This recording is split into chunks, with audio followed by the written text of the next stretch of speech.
യേശുവിൻ വാഗ്ദാനമേ പാവനാത്മനേ, ജീവൻ നൽകുന്ന ചൈതന്യമേ പരിശുദ്ധാത്മാവേ.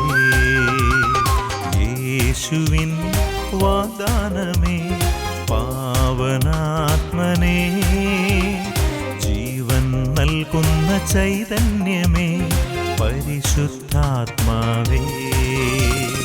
ആത്മാവേ എന്നിൽ നിറയണമേ, ആത്മാവേ എന്നിൽ നിറയണമേ, അഭിഷേകത്തിൻ നിറവായി മാറ്റണമേ, അഭിഷേകത്തിൻ നിറവായി മാറ്റണമേ.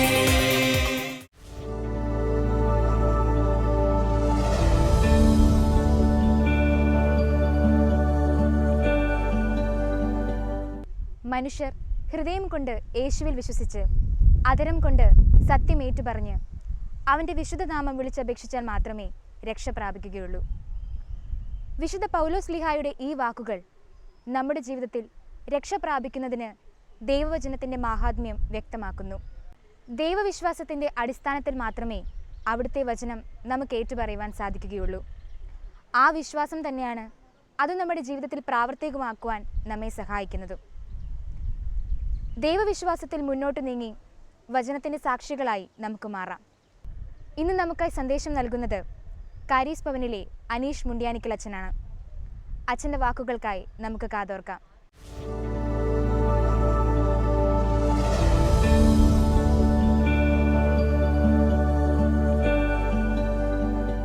യേശുവെ നന്ദി, യേശുവെ സ്തുതി. എൻ്റെ പേര് റോസ്ലി, കുറവിലങ്ങാട് നിന്ന് വരുന്നു. വളരെ യാദൃച്ഛികമായിട്ട് ഞാനൊരു ഹെൽത്ത് ചെക്കപ്പിന് പോയപ്പോൾ അൾട്രാസൗണ്ട് ബ്രസ്റ്റ് ചെയ്തപ്പോൾ എനിക്ക് ബ്രസ്റ്റിലൊരു മുഴ കണ്ടു. അത് കഴിഞ്ഞിട്ട് അവർ പറഞ്ഞു സർജനെ കാണിക്കാൻ പറഞ്ഞു. അപ്രകാരം സർജനെ കാണിച്ചു. അപ്പോൾ മാമോഗ്രാം, FNAC തുടങ്ങിയ ടെസ്റ്റുകൾ പറഞ്ഞു.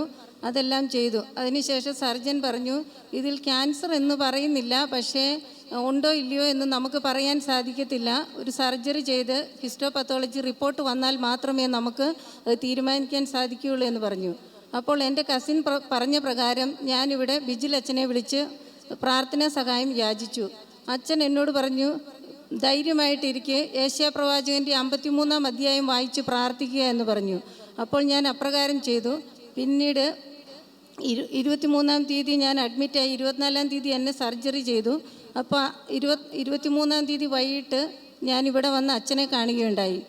അപ്പോൾ ശരിക്കും അവിടെ നിന്ന് എന്നെ വിടത്തില്ലായിരുന്നു. ഹോസ്പിറ്റലിൽ നിന്ന് അഡ്മിറ്റ് ആയതിനു ശേഷം അവർ വിടത്തില്ലായിരുന്നു. ഞാൻ പ്രത്യേകം പെർമിഷൻ എടുത്ത് ഇവിടെ വന്ന് അച്ഛനെ കണ്ടു. അപ്പോൾ അച്ഛൻ എൻ്റെ തലയിൽ കൈകൾ വെച്ച് പ്രാർത്ഥിച്ചു. അപ്പോൾ അച്ഛൻ പറഞ്ഞു ഓരോ വചനങ്ങളും എനിക്ക് ഭയങ്കര ധൈര്യം നൽകി. ഞാനൊരു നേഴ്സായിട്ട് വർക്ക് ചെയ്യുകയാണെങ്കിലും എനിക്ക് സർജറിയൊക്കെ ഭയങ്കര പേടിയായിരുന്നു. ആ സമയം എനിക്ക് എന്തോ ധൈര്യം എൻ്റെ മനസ്സിൽ വന്നു. യാതൊരു പേടിയും കൂടാതെ സർജറി കഴിഞ്ഞു. എല്ലാം കഴിഞ്ഞ് റിപ്പോർട്ട് കഴിഞ്ഞ് 3-ാം തീയതി വന്നു. എനിക്ക് യാതൊരു കുഴപ്പവുമില്ല എന്ന് ഡോക്ടർ പറഞ്ഞു. യേശുവിന് പ്രത്യേകം നന്ദി. ഇവിടെ ഞാൻ അച്ഛനോട് വിളിച്ചു പറഞ്ഞപ്പോൾ അച്ഛൻ പറഞ്ഞു ഇവിടെ വന്ന് കുർബാന കഴിയുമ്പോൾ സാക്ഷ്യം പറയണമെന്ന് പറഞ്ഞു. യേശുവേ നന്ദി, യേശുവേ സ്തോത്രം.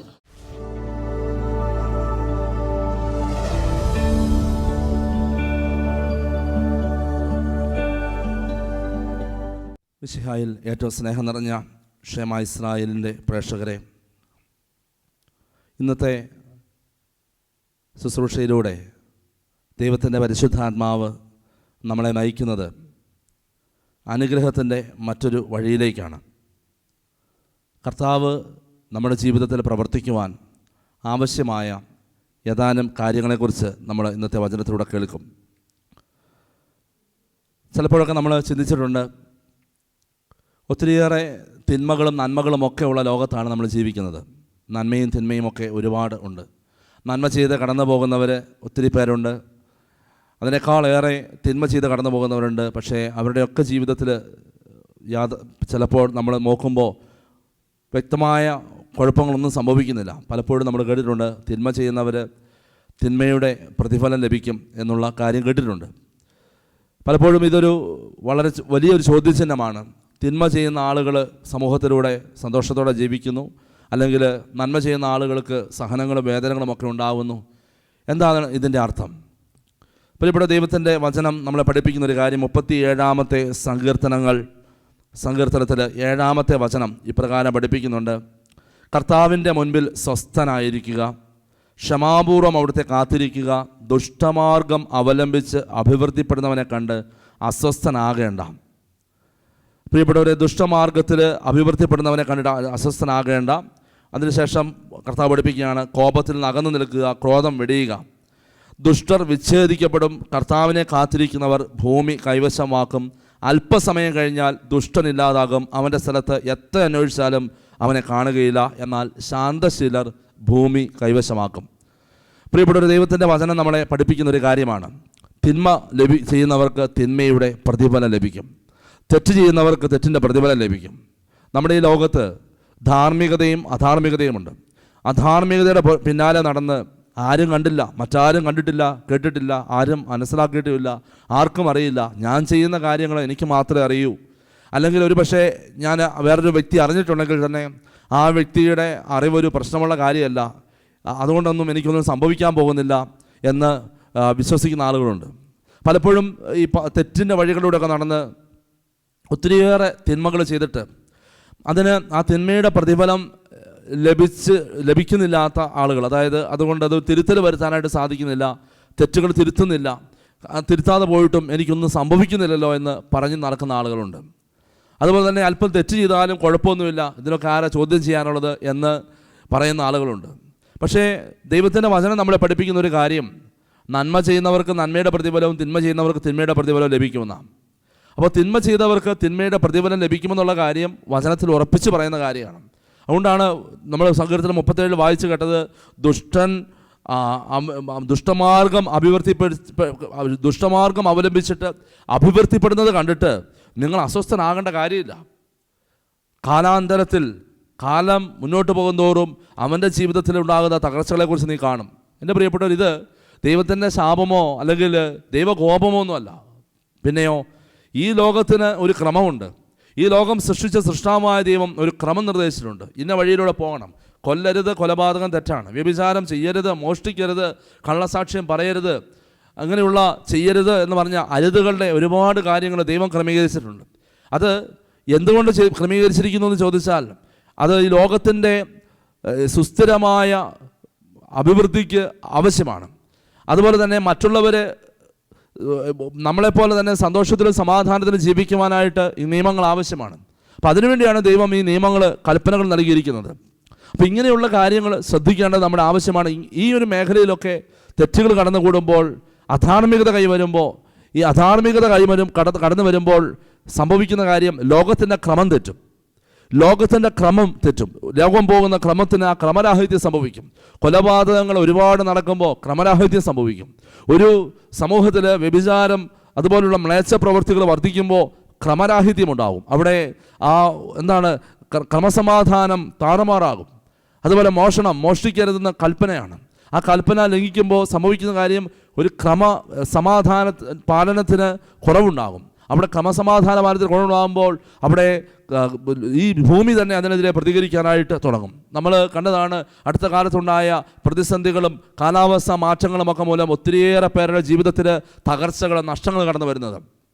ഇതിനൊക്കെ കാരണമായ കാര്യം, പ്രിയപ്പെട്ടവരെ, അരുതുകളുടെ പിന്നാലെ മനുഷ്യൻ പോകുന്നതാണ്. അത് പ്രകൃതിക്കെതിരായിട്ടാണെങ്കിലും മനുഷ്യർ തമ്മിലാണെങ്കിലും മനുഷ്യൻ ദൈവത്തിനെതിരായിട്ടാണെങ്കിലും ഇങ്ങനെയുള്ള കാര്യങ്ങളൊക്കെ സംഭവിക്കാം. കാരണം ദൈവം ഈ ഭൂമിയിൽ ഒരു ക്രമം പരിപാലിക്കുന്നുണ്ട്.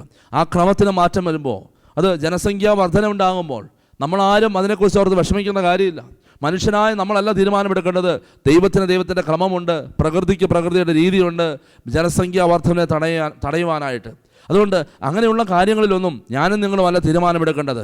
ക്രമരാഹിത്യമുണ്ടാകുമ്പോൾ, ദുഷ്ടത വർദ്ധിക്കുമ്പോൾ അവിടെ തകർച്ചകളുണ്ടാകും. അതുകൊണ്ടാണ് വചനം പഠിപ്പിക്കുന്നത്, ദുഷ്ടൻ അഭിവൃദ്ധി പ്രാപിക്കുന്നത് ദുഷ്ടമാർഗം അവലംബിച്ച് അഭിവൃദ്ധി പ്രാപിക്കുന്നതിനെ കണ്ടിട്ട് അസ്വസ്ഥനാകണ്ട, നീ കർത്താവിന് മുമ്പിൽ സ്വസ്ഥനായിരിക്കുക. ഇന്ന് പലർക്കുമുള്ള ഒരു പ്രശ്നമാണ്, അതായത് മറ്റുള്ളവരുടെ ദുഷ്ടത, മറ്റുള്ളവരുടെ തിന്മ, മറ്റുള്ളവരുടെ പാപം അത് കണ്ടിട്ട് നമ്മളിങ്ങനെ അസ്വസ്ഥപ്പെട്ട് നടക്കുക. അയ്യോ, അവരൊക്കെ ചെയ്യുന്നുണ്ടല്ലോ, ഒരു പക്ഷേ എനിക്കത് ചെയ്യാൻ പറ്റിയില്ലല്ലോ എന്നുള്ള വിഷമമുള്ളവരുണ്ടാവും. അല്ലെങ്കിൽ അവനെ ഒന്ന് നാണം കെടുത്തണം, അല്ലെങ്കിൽ അവളെ ഒന്ന് നാണം കെടുത്തണം, ആ വ്യക്തിയെ സമൂഹത്തിന് മുമ്പിൽ ഒന്ന് നാണം കെടുത്തണമെന്ന് വിചാരിച്ച് ചെയ്യുന്നവരുണ്ടാവാം. പക്ഷേ കർത്താവ് പറയുന്നത് നീ അസ്വസ്ഥനാകണ്ട, നീ ഒരു അസ്വസ്ഥത ഉണ്ടാകേണ്ട കാര്യമില്ല. പലപ്പോഴും മറ്റുള്ളവരുടെ തെറ്റുകൾ ചൂണ്ടിക്കാണിക്കാനും മറ്റുള്ളവരുടെ തെറ്റുകൾ 4 പേരുടെ മുമ്പിൽ അവതരിപ്പിക്കാനും ഒക്കെ ഒത്തിരിയേറെ സമയവും അതിനുവേണ്ടി ഒത്തിരിയേറെ സാഹചര്യങ്ങളും ഒരുക്കുന്നവരാണ് നമ്മൾ. പക്ഷേ കർത്താവ് നമ്മളോട് പറയുന്നത് ഇതൊന്നും കണ്ട് നിങ്ങൾ അസ്വസ്ഥരാകേണ്ട, നിങ്ങളെ സ്വസ്ഥത നശിക്കേണ്ട.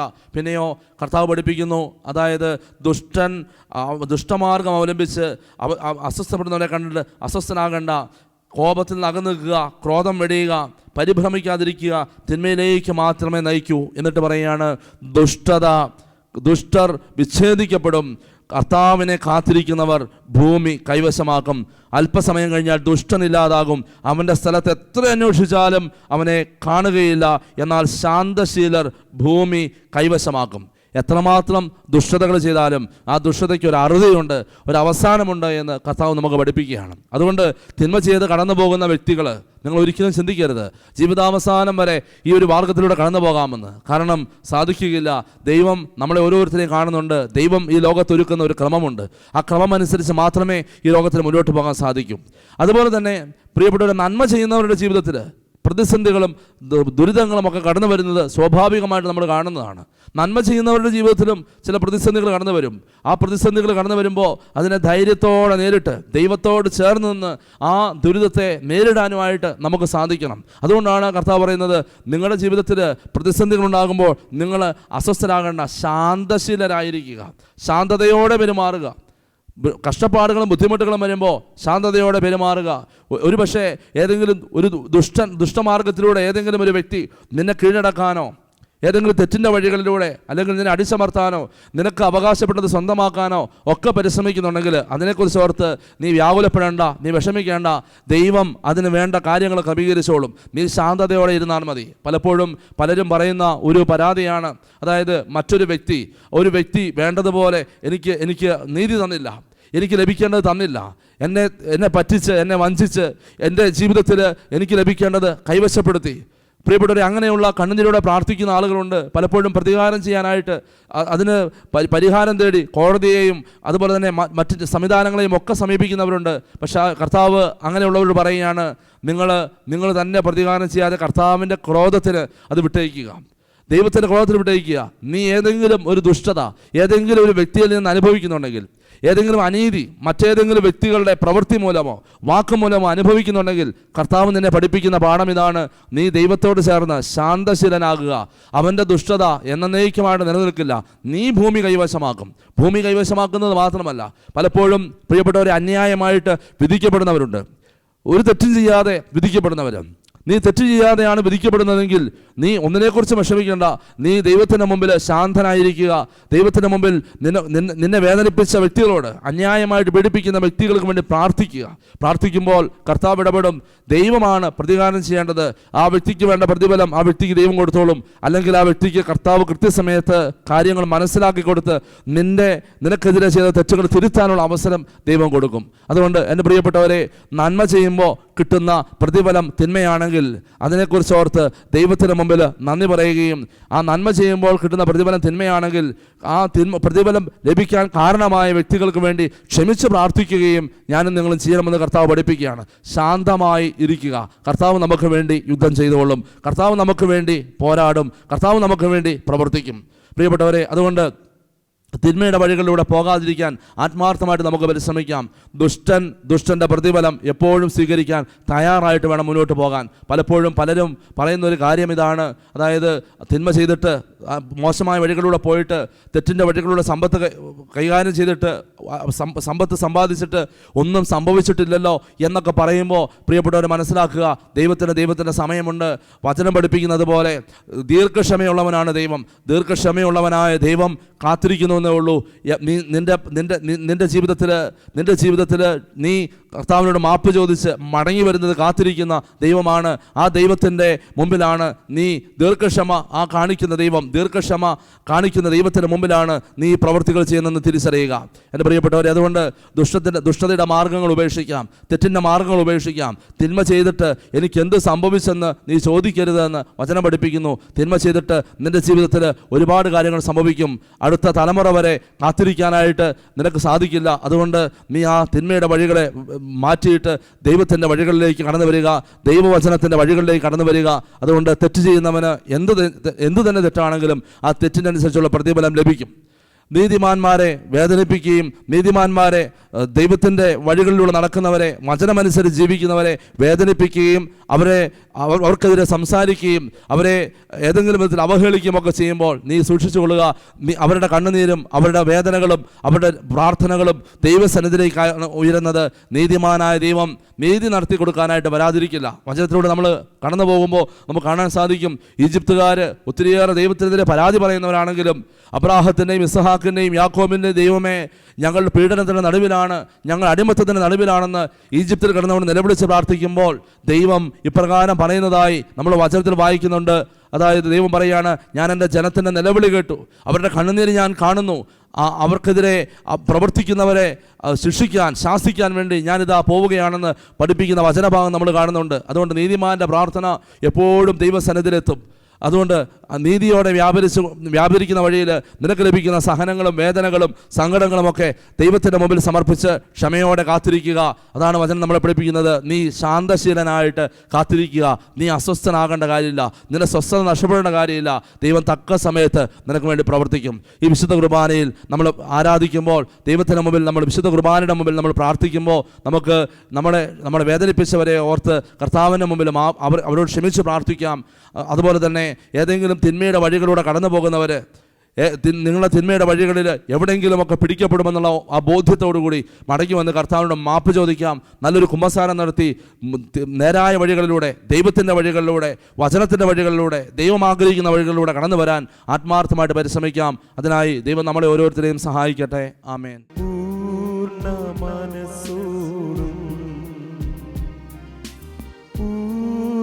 ഹൃദയമോടും പൂർണ്ണാത്മാവോടും ഈശോയെ അങ്ങേ ഞാൻ സ്നേഹിക്കുന്നു. പരിശുദ്ധ പരമ ദിവ്യ കാരുണ്യനാഥനായ ഈശോയ്ക്ക് എന്നേരവും ആരാധനയും സ്തുതിയും പുകഴ്ചയും ഉണ്ടായിരിക്കട്ടെ. പ്രിയമുള്ളവരെ, ദൈവത്തിൻ്റെ ശക്തിയുള്ള വചനം കേട്ട് നമ്മുടെ ജീവിതത്തിൽ ചില തീരുമാനങ്ങളൊക്കെ എടുത്ത് നമ്മുടെ ദൈവത്തിൻ്റെ മുമ്പിലേക്ക് വന്നിരിക്കുകയാണ്. രണ്ട് കാര്യങ്ങളാണ് നമ്മൾ വചനത്തിലൂടെ കേട്ടത്. ഒന്ന്, ദുഷ്ടന് ലഭിക്കുന്ന പ്രതിഫലം. രണ്ട്, നന്മ ചെയ്യുന്നവർക്ക് ലഭിക്കുന്ന വേദനകളും പീഡനങ്ങളും. ഒരു നിമിഷം ഏതെങ്കിലും ഒരു ജീവിതത്തിൻ്റെ മേഖലയിൽ നിങ്ങൾ നിൽക്കുന്നത് ഏതെങ്കിലും തരത്തിലാണെങ്കിൽ ഇപ്പോൾ പ്രാർത്ഥിക്കട്ടെ. പ്രത്യേകിച്ച് ഏതെങ്കിലും തരത്തിലുള്ള അനീതി നീ അനുഭവിക്കുന്നുണ്ടെങ്കിൽ, നിൻ്റെ ജീവിതത്തിൽ അനുഭവിക്കുന്നുണ്ടെങ്കിൽ, വിശുദ്ധ കുർബാനയിലെ ഈശോയുടെ മുമ്പിലേക്ക് സമർപ്പിച്ച് പ്രാർത്ഥിക്കട്ടെ. അധ്വാനിക്കുന്നവരും ഭാരം വഹിക്കുന്നവരുമായ നിങ്ങൾ എൻ്റെ അരികിൽ വരുവിൻ, ഞാൻ നിങ്ങളെ ആശ്വസിപ്പിക്കാമെന്ന് അരുളിച്ചത് ഈശോ നമ്മുടെ മുൻപിലുണ്ട്. വിശുദ്ധ കുർബാനയിൽ ഈശോ ഉണ്ട്. കർത്താവേ, ഈ വചനം കേട്ട് ഈ ശുശ്രൂഷയിൽ സംബന്ധിക്കുന്ന അനീതി അനുഭവിക്കുന്ന മക്കൾ, മറ്റുള്ളവരിൽ നിന്നും ചില കാര്യങ്ങളുടെ തീരുമാനം അറിയാൻ ആഗ്രഹിക്കുന്നത്, മറ്റുള്ളവരുടെ ഏതെങ്കിലും വിധത്തിലുള്ള തീരുമാനങ്ങൾക്ക് കാത്തു നിൽക്കുന്ന വ്യക്തികൾ, അവരെ ഇപ്പോൾ സമർപ്പിച്ച് പ്രാർത്ഥിക്കുന്നു. അതുപോലെ ഈ നിമിഷത്തിൽ വേദനയിലൂടെ കടന്നു പോകുന്നവർ, കുറ്റപ്പെടുത്തലിൻ്റെ വേദന പേറുന്നവർ, മറ്റുള്ളവരാൽ അവഗണിക്കപ്പെട്ടവർ, എന്നെ ആർക്കും വേണ്ട എന്ന തോന്നലുണ്ടാകുന്നവർ, അതുപോലെ ഏതെങ്കിലും ഉദ്യോഗസ്ഥരിൽ നിന്ന് തീരുമാനം ലഭിക്കേണ്ടവർ, അങ്ങനെയുള്ള എല്ലാ മക്കളെയും സമർപ്പിക്കുന്നു. കർത്താവേ, അവരുടെ ജീവിതത്തിൽ അങ്ങ് ഇടപെടണമേ. കർത്താവേ, അങ്ങയെ സ്നേഹിക്കുകയും അങ്ങയോട് പ്രാർത്ഥിക്കുകയും അങ്ങയുടെ മുമ്പിൽ കടന്നു വരികയും ഒക്കെ ചെയ്തിട്ടും ഒത്തിരിയേറെ ജീവിതത്തിൻ്റെ അനീതികളുടെ മേഖലകളിൽ കടന്നു പോകുന്നവർ, തിന്മ അനുഭവിക്കേണ്ടി വന്നവർ, ജീവിതത്തിൽ ദുരിതങ്ങൾ പേർന്നവർ അവരെ ഇപ്പോൾ അങ്ങയുടെ കരങ്ങളിലേക്ക് സമർപ്പിച്ച് പ്രാർത്ഥിക്കുന്നു. ഈശോയെ, ഇപ്പോൾ ഈ മക്കളെ കാണണമേ, ഇവരുടെ ജീവിതത്തിൽ അങ്ങ് ഇടപെടണമെന്ന് പ്രാർത്ഥിക്കുന്നു. ഇവരെ കെട്ടിയിട്ടിരിക്കുന്ന എല്ലാ ബന്ധനങ്ങളും ഇവരെ വിടുവിക്കണമേ, എല്ലാ തിന്മയുടെ സ്വാധീനങ്ങളും ഇവരെ വിടുവിക്കണമേ എന്ന് പ്രാർത്ഥിക്കുന്നു. കർത്താവേ, അങ്ങനെ ഏതെങ്കിലും തരത്തിൽ മറ്റുള്ളവരാൽ മുറിവേൽപ്പിക്കപ്പെട്ടവർ, ക്ഷമിക്കാൻ പറ്റാതെ ഉള്ളിൽ കൊണ്ടു നടക്കുന്ന മുറിവുകളുള്ളവർ, ഏതെങ്കിലും വ്യക്തികളെ ഒരുപാട് അവരുമായിട്ട് ദേഷ്യത്തിലായിരിക്കുന്നവർ, അവരെല്ലാവരെയും ഇപ്പോൾ സമർപ്പിച്ച് പ്രാർത്ഥിക്കുന്നു. എല്ലാവരും സമർപ്പിച്ച് പ്രാർത്ഥിക്കുന്നു. ഈശോ ഇടപെടണമേ. പ്രിയപ്പെട്ടവരെ, ഏതെങ്കിലും മക്കൾ മറ്റുള്ളവരിൽ നിന്നും നിങ്ങൾക്ക് അനീതി ലഭിച്ചത് മൂലം ഇപ്പോൾ വേദനിക്കുന്നുണ്ടെങ്കിൽ, അല്ലെങ്കിൽ മറ്റുള്ളവരിൽ നിന്നും ഏതെങ്കിലും നല്ല കാര്യങ്ങൾ ലഭിക്കാൻ ആഗ്രഹിക്കുന്നവർ ഇപ്പോൾ പ്രാർത്ഥിക്കട്ടെ. ആ മേഖലയിലെ കെട്ടുകൾ അഴിയട്ടെ, ബന്ധനങ്ങൾ അഴിയട്ടെ. ഈശോയെ, ഇപ്പോൾ പ്രാർത്ഥിച്ചുകൊണ്ടിരിക്കുന്ന മക്കളെ അനുഗ്രഹിക്കണമേ. കർത്താവേ, ഈ മക്കൾ നീതിക്ക് വേണ്ടിയാണ് പ്രാർത്ഥിക്കുന്നത്. ഇസ്രായേൽ ജനം പ്രാർത്ഥിച്ചതുപോലെ നീതിക്ക് വേണ്ടി പ്രാർത്ഥിക്കുന്നു. സൂസന്ന പ്രാർത്ഥിച്ചതുപോലെ നീതിക്ക് വേണ്ടി പ്രാർത്ഥിക്കുന്നു. കർത്താവേ, അങ്ങ് നീതി നടത്തി കൊടുക്കുന്നവനായ ദൈവമാണ്. ഈ മക്കൾക്ക് വേണ്ടി ഇടപെടണമേ. ദൂതന്മാരെ അയക്കണമേ, മാലാഖമാരെ അയച്ച് ഈ മക്കളുടെ ജീവിതത്തിൽ ഇടപെടണമേ എന്ന് പ്രാർത്ഥിക്കുന്നു. ഇവരുടെ ജീവിതത്തിൽ ഇവർക്ക് ആവശ്യമായ നടത്തി കൊടുക്കണമേ. കണ്ണുനീരോടെ പ്രാർത്ഥിക്കുന്നവർക്ക്, സ്വർഗത്തെ നോക്കി നിലവിളിക്കുന്നവർക്ക് അങ്ങ് വാഗ്ദാനം ചെയ്തിരിക്കുന്ന വലിയ അനുഗ്രഹങ്ങൾ ഈ മക്കളുടെ ജീവിതങ്ങളിൽ നൽകണമേ എന്ന് പ്രാർത്ഥിക്കുന്നു. കർത്താവേ, ഇടപെടണമേ. എല്ലാ ബന്ധനങ്ങളും അഴിയട്ടെ, കെട്ടുകൾ അഴിയട്ടെ, തടസ്സങ്ങൾ മാറിപ്പോകട്ടെ. കർത്താവേ, ഈ മക്കളിപ്പോൾ ആർക്കൊക്കെ വേണ്ടി പ്രാർത്ഥിക്കുന്നു, ആ മക്കളുടെ ജീവിതത്തിൽ ക്ഷമിച്ച് പ്രാർത്ഥിക്കുമ്പോൾ അങ്ങ് വാഗ്ദാനം ചെയ്തിരിക്കുന്ന അനുഗ്രഹങ്ങൾ ഈ മക്കൾക്ക് നൽകണമേ. കർത്താവ്, ഇവർക്ക് ഓരോരുത്തർക്കും നൽകണമേ. ആരുടെയെങ്കിലും വാക്കോ പ്രവൃത്തിയോ ഉപേക്ഷയോ മൂലം വേദനിക്കുന്ന ഏതെങ്കിലും മക്കൾ ഇപ്പോൾ പ്രാർത്ഥിക്കുന്നുണ്ടെങ്കിൽ ആ മക്കളുടെ ജീവിതത്തിൽ ഇപ്പോൾ കർത്താവ്യം കടന്നുചെന്ന് ഈ നിമിഷം തന്നെ വലിയ അനുഗ്രഹങ്ങൾ വർഷിക്കണമേ എന്ന് പ്രാർത്ഥിക്കുന്നു. യേശുവേ നന്ദി, യേശുവേ സ്തുതി, യേശുവേ ആരാധന, യേശുവേ മഹത്വം, യേശുവേ ആരാധന, യേശുവേ മഹത്വം. Hallelujah, hallelujah, hallelujah, hallelujah, hallelujah, hallelujah. പ്രിയപ്പെട്ടവരെ, കരങ്ങൾ കൂപ്പി വിശുദ്ധ കുർബാനയെ നോക്കി നിൽക്കാം. മറ്റൊരു കാര്യം നമ്മൾ കണ്ടത്, ദുഷ്ടൻ്റെ ദുഷ്ടതയെ ഓർത്ത് ഒരിക്കലും അഹങ്കരിക്കേണ്ട കാര്യമില്ല. ദുഷ്ടൻ ഏതെങ്കിലും നിമിഷം അവൻ തകർന്നു വീഴും. അവൻ്റെ ജീവിതത്തിൽ ഏതെങ്കിലും വ്യക്തികൾ, എൻ്റെ പ്രിയപ്പെട്ടവരെ, നിങ്ങൾ അറിഞ്ഞോ അറിയാതെയോ മറ്റുള്ളവർ കാണാതെയോ ഒക്കെ ചെയ്തിരിക്കുന്ന ഏതെങ്കിലും ദുഷ്ടപ്രവർത്തികൾ, പാപത്തിൻ്റെ പ്രവർത്തികൾ, പാപത്തിൻ്റെ വഴികൾ, അതിനെ ഓർത്ത് ഇപ്പോൾ വേദനിക്കുന്നുണ്ടെങ്കിൽ, അതിനെ ഓർത്ത് നിങ്ങൾ വിഷമിക്കുന്നുണ്ടെങ്കിൽ കർത്താവിൻ്റെ മുമ്പിലേക്ക് കൊടുക്കുക. ഒരുപക്ഷേ നാളുകൾക്ക് മുമ്പ് ചെയ്തു പോയ തെറ്റുകളായിരിക്കാം, കുമ്പസാരത്തിൽ ഏറ്റു പറഞ്ഞതായിരിക്കാം. എങ്കിലും കർത്താവിൻ്റെ മുമ്പിലേക്ക് സമർപ്പിച്ച് പ്രാർത്ഥിക്കുക. ആരും കണ്ടില്ലല്ലോ എന്ന് വിചാരിച്ച്, എൻ്റെ പ്രിയപ്പെട്ടവരെ, ദൈവം കാണാതിരിക്കുന്നില്ല. ഈ ലോകത്ത് മനുഷ്യരുടെ കണ്ണുകൾക്ക് സാധ്യതകൾ കൂടുതലാണ്. മനുഷ്യൻ്റെ കണ്ണുകൾ അത് വിശ്രമമുള്ള കണ്ണുകളാണ്. ചിലപ്പോൾ കണ്ടുവെന്ന് വരില്ല. ചിലപ്പോൾ മനുഷ്യൻ്റെ കണ്ണുകൾ ഒരുപക്ഷെ കണ്ടുവെന്ന് വരില്ല. നീതിമാന്മാർ അല്ലെങ്കിൽ ലോകത്തിലെ നീതിന്യായ വ്യവസ്ഥ കണ്ടെന്ന് വരില്ല. പോലീസുകാർ കണ്ടെന്ന് വരില്ല. പക്ഷേ കോടതി കണ്ടെന്ന് വരില്ല. പക്ഷേ ദൈവത്തിൻ്റെ മുമ്പിൽ ഒരിക്കലും സൂര്യനേക്കാൾ 10,000 ഇരട്ടി മടങ്ങ് ശോഭയുള്ള കണ്ണുകളോടുകൂടിയ ദൈവത്തിൻ്റെ മുമ്പിൽ നിന്നും മറഞ്ഞിരിക്കുക സാധ്യമല്ല. അതുകൊണ്ട് നിൻ്റെ ദുഷ്ടതയ്ക്ക് പ്രതിഫലം നിനക്ക് ലഭിക്കും. അത് ലഭിക്കാതിരിക്കാൻ വേണ്ടി ഇപ്പോൾ കർത്താവിൻ്റെ കരുണയ്ക്ക് വേണ്ടി പ്രാർത്ഥിക്കട്ടെ. അങ്ങനെ ആരെങ്കിലും പ്രാർത്ഥിക്കുന്നുണ്ടെങ്കിൽ പ്രാർത്ഥിക്കട്ടെ, കർത്താവിൻ്റെ കരുണ ഒഴുകട്ടെ. എൻ്റെ പ്രിയപ്പെട്ട മകനെ, മകളെ, നിൻ്റെ കുടുംബത്തിൽ വന്നിരിക്കുന്ന അസ്വസ്ഥതകൾ മാറിപ്പോകും. നിൻ്റെ ജീവിതത്തിൽ കടന്നു വന്നിരിക്കുന്ന തകർച്ചകൾ മാറിപ്പോകും. കർത്താവിന് മുമ്പിൽ പ്രാർത്ഥിക്കട്ടെ. ആരും കണ്ടില്ലെങ്കിലും കർത്താവ് കണ്ടിട്ടുണ്ട്. ഈ ലോകത്തിൽ പോലും വലിയ മാറ്റം ഉണ്ടാകാനായിട്ട്, ഒരുപക്ഷേ ഏതെങ്കിലും ഒരു വ്യക്തിയുടെ ജീവിതത്തിൽ വലിയ മാറ്റം ഉണ്ടാകാനായിട്ട് ദൈവം ആഗ്രഹിക്കുന്നുണ്ടാവാം. കർത്താവിൻ്റെ കരങ്ങളിലേക്ക് കൊടുക്കുക. നിൻ്റെ ദുഷ്ടതകൾ, നിൻ്റെ ജീവിതത്തിലെ തെറ്റിപ്പോയ വഴികൾ ഒക്കെ ഇപ്പോൾ സമർപ്പിച്ചുകൊണ്ട് കർത്താവിൻ്റെ കരുണയ്ക്ക് വേണ്ടി പ്രാർത്ഥിക്കട്ടെ. ഈശോയെ, കരുണയ്ക്ക് വേണ്ടി പ്രാർത്ഥിക്കുന്ന മക്കളോട് കരുണ കാണിക്കണമേ. ഒപ്പം ഈ സമയം ഏതെങ്കിലും വ്യക്തികളുടെ ദുഷ്ടതയോർത്ത് വേദനിക്കുന്നവരുണ്ടെങ്കിൽ, ഉദാഹരണത്തിന് മാതാപിതാക്കൾ, അതല്ലെങ്കിൽ ജീവിത പങ്കാളി, മക്കളുടെ ദുഷ്ടതയെക്കുറിച്ച് ഓർത്ത് പ്രാർത്ഥിക്കുന്നു ഏതെങ്കിലും വ്യക്തികൾ അങ്ങനെ ഉണ്ടെങ്കിൽ ഇപ്പോൾ അവരെ സമർപ്പിച്ച് പ്രാർത്ഥിക്കട്ടെ. ദുഷ്ടവഴികളിലൂടെ, പാപത്തിൻ്റെ വഴികളിലൂടെ തകർന്നു പോകുന്നവർ തകർക്കപ്പെടാൻ സാധ്യതയുള്ളവരാണ്. പിശാചിന് എടുത്തുപയോഗിക്കാൻ പറ്റുന്നവരാണ് അവർ. പക്ഷേ നമ്മൾ പ്രിയപ്പെട്ടവരെ അവർക്ക് വേണ്ടി പ്രാർത്ഥിക്കണം. ആ ദുഷ്ടവഴികളിൽ നിന്ന് മാറി മാനസാന്തരപ്പെടാൻ വേണ്ടി പ്രാർത്ഥിക്കണം. ദൈവം അതിനൊരു അനുഭവം കൊടുക്കട്ടെ. ദൈവം ആ ജീവിതങ്ങളിൽ ഇടപെടട്ടെ. കർത്താവേ, ഇടപെടണമെന്ന് പ്രാർത്ഥിക്കാം. അങ്ങനെയും പ്രാർത്ഥിക്കാം. കർത്താവ്, ഇപ്പോൾ അങ്ങനെ പ്രാർത്ഥിക്കുന്ന മക്കളുമുണ്ട്. മറ്റുള്ളവർക്ക് വേണ്ടി പ്രാർത്ഥിക്കുന്നവർ മക്കളായിരിക്കാം, മാതാപിതാക്കളായിരിക്കാം, സഹോദരങ്ങളായിരിക്കാം, ജീവിത പങ്കാളിയായിരിക്കാം. പാപത്തിൻ്റെ വഴികളിലൂടെ പാപത്തിൻ്റെ സുഖം ആസ്വദിച്ച് കടന്നു പോകുന്നവർക്ക് വേണ്ടി പ്രാർത്ഥിക്കുന്നവരുണ്ട്. ഈശോയെ, അവരോട് കരുണ കാണിക്കണമേ. കർത്താവെ, കരുണ കാണിക്കണമേ. കരങ്ങൾ ഈശോയിലേക്ക് ഉയർത്തിപ്പിടിച്ചുകൊണ്ട് ഇപ്പോൾ ദുഷ്ടതയുടെ വഴികളിലൂടെ കടന്നു പോകുന്ന എല്ലാവരുടെയും മേൽ കരുണയുണ്ടാകാൻ വേണ്ടി പ്രാർത്ഥിക്കുന്നു. കരുണാമയനായ ഈശോയെ, കരുണാമയനായ ഈശോയെ, ഞാൻ തേടി വന്നിരിക്കുന്നത് പാപികളെയാണ്, ഞാൻ തേടി വന്നിരിക്കുന്ന നീതിമാന്മാരെയല്ല, രോഗികൾക്കാണ് വൈദ്യരെ കൊണ്ട് ആവശ്യമെന്ന് അടിച്ചത് ഈശോയെ. ഇപ്പോൾ ഞങ്ങൾ പ്രാർത്ഥിക്കുന്ന പാപത്തെക്കുറിച്ച് ബോധ്യമില്ലാത്ത, തെറ്റുകളെക്കുറിച്ച് ബോധ്യമില്ലാത്ത എല്ലാ മക്കളെയും അനുഗ്രഹിക്കണമേ, അവരോട് കരുണ കാണിക്കണമേ, അവരുടെ ജീവിതത്തിൽ ഇടപെടണമേ എന്ന് പ്രാർത്ഥിക്കുന്നു. ഇപ്പോൾ ഈ ഉയർന്നു നിൽക്കുന്ന കരങ്ങളിലൂടെ കർത്താവെ അങ്ങ് പ്രവർത്തിക്കണമേ. ഈ ലോകത്ത് തിന്മ പെരുകുന്നുണ്ട്, ദുഷ്ടത പെരുകുന്നുണ്ട്. വചനം കേൾക്കുവാനായിട്ട് ആളുകൾ കടന്നു വരുമ്പോഴും പാപത്തിൻ്റെ വഴികളിലൂടെ കടന്നു പോകുന്ന അനേക മക്കളുണ്ട് കർത്താവെ. ഇപ്പോൾ പോലും ഇത് കേട്ടുകൊണ്ടിരിക്കുന്ന, ഈ ആരാധനയിൽ സംബന്ധിച്ചുകൊണ്ടിരിക്കുന്ന കുടുംബങ്ങളിൽ നിന്നുള്ള മക്കൾ പാപത്തിൻ്റെ വഴികളിലൂടെ, തെറ്റിൻ്റെ വഴികളിലൂടെ അതാണ് സുഖമെന്നും അതാണ് ശരിയെന്നും പറഞ്ഞ് നടക്കുന്നവരുണ്ട്. കർത്താവെ, ആ മക്കളുടെ ജീവിതത്തിൽ ഇടപെടണമേ എന്ന് പ്രാർത്ഥിക്കുന്നു. അങ്ങേക്ക് മാത്രമേ അവർക്ക് മാനസാന്തരം കൊടുക്കാൻ പറ്റൂ. അങ്ങൊന്ന് ഇടപെട്ടാൽ ആ ജീവിതങ്ങൾ മാറും. കർത്താവെ, ഇടപെടണമേ. നശിച്ചു പോകാതെ, ദുഷ്ടൻ നശിച്ചു പോകുന്നത് കാണുന്നതല്ല, അവൻ മാനസാന്തരപ്പെട്ട് അനുദപിച്ച് മടങ്ങി വരുന്നതാണ് എൻ്റെ ഇഷ്ടമെന്ന് എസെക്കിയേൽ പ്രവാചകനിലൂടെ അരുളിച്ചെയ്ത ദൈവമേ, ഇപ്പോൾ ഈ മക്കൾക്ക് മാനസാന്തരം നൽകണമേ, കരുണ കാണിക്കണമേ എന്ന് പ്രാർത്ഥിക്കുന്നു. ഈശോയെ നന്ദി, ഈശോയെ ആരാധന, ഈശോയെ മഹത്വം, ഈശോയെ ആരാധന. കർത്താവെ, ഇപ്പോൾ ഈ പ്രാർത്ഥിക്കുന്ന ഓരോ മക്കളോട് ചേർന്ന് പ്രാർത്ഥിക്കുന്നു. ദുഷ്ടതയുടെ വഴികളിലൂടെ പോകുന്ന മക്കളെ ബന്ധിച്ചിട്ടിരിക്കുന്ന തിന്മയുടെ ദുരാത്മാക്കളെ ഇപ്പോൾ യേശുവിൻ്റെ നാമത്തിൽ ബന്ധിച്ച് പ്രാർത്ഥിക്കുന്നു. എല്ലാ കെട്ടുകളും അഴിയട്ടെ, എല്ലാ ബന്ധനങ്ങളും തകരട്ടെ. കർത്താവെ, ആ മക്കൾക്ക് മോചനം നൽകണമേ. Hallelujah, hallelujah, hallelujah, hallelujah, hallelujah, hallelujah, hallelujah, hallelujah, hallelujah, hallelujah, hallelujah. യേശുവേ നന്ദി, യേശുവേ സ്തുതി, യേശുവേ ആരാധന. കരങ്ങൾ ഹൃദയത്തോട് ചേർത്ത് പിടിച്ച് വിശുദ്ധ കുർബാനയിലെ ഈശോയെ നോക്കി ദൈവം നൽകുന്ന അനുഗ്രഹം സ്വന്തമാക്കാം.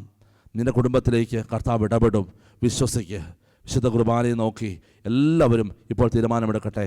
കർത്താവ് എൻ്റെ ജീവിതത്തെ ഇടപെടും, ഞാൻ ചോദിച്ചത് നൽകും, എൻ്റെ ജീവിതത്തെ കാണും. കർത്താവ് നീതിയോടെ, ലോകം എനിക്ക് നീതി തന്നില്ലെങ്കിലും, മറ്റുള്ളവരെനിക്ക് നീതി തന്നില്ലെങ്കിലും എനിക്കെൻ്റെ ദൈവം നീതി നൽകും എന്ന ഹൃദയത്തിൽ വിശ്വസിച്ച് ഏറ്റെടുത്ത് അനുഗ്രഹം സ്വന്തമാക്കട്ടെ. ഈശോയുടെ ആശീർവാദം നമുക്ക് സ്വീകരിക്കാം. പരിശുദ്ധ പരമകാരുണ്യമേ,